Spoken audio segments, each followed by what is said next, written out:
নমস্কার বন্ধুরা, আমি সঙ্গীতা।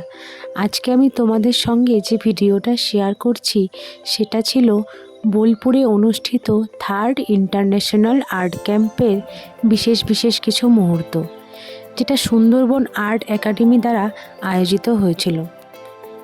মূলত এই অনুষ্ঠানে আমরা অনেক আনন্দ করেছি। 3 দিনব্যাপী অনেক কিছু শিখতেও পেরেছি।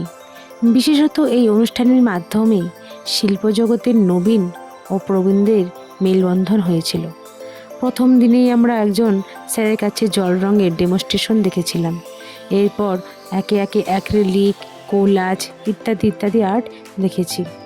সবচেয়ে বেশি ভালো লেগেছে ভোরে উঠে আউটডোর স্টাডিতে যাওয়া, আদিবাসী গ্রাম ঘুরে ঘুরে সুন্দর জায়গা বেছে সেখানে ছবি আঁকতে বসা। শেষ দিনে আমরা ঘুরতে গিয়েছিলাম বিশ্বভারতী ক্যাম্পাস, কঙ্কালীতলা কালী মন্দিরে পুজো দেওয়া, কোপাই নদীর ঘাট দেখা, সৃজনী শিল্পগ্রাম ঘোরা, সোনাঝুরি হাটে কেনাকাটা। সে এক দারুণ অভিজ্ঞতা। সাংস্কৃতিক সন্ধ্যাও হয়েছিল, আর হয়েছিল চিত্র প্রদর্শনী, যেখানে আমরা প্রত্যেকেই অংশগ্রহণ করেছি। বলা ভালো, 3 দিন ব্যাপী যা কাজ আমরা সকলে করেছি তা তুলে ধরা হয়েছে এই প্রদর্শনীর মাধ্যমে। সব শেষে এটাই বলার, জীবনের বিশেষ মুহূর্তগুলি সঞ্চিত হয়ে থাকুক স্মৃতির খাতায়। তারই ফল এই ইউটিউবের ভিডিও।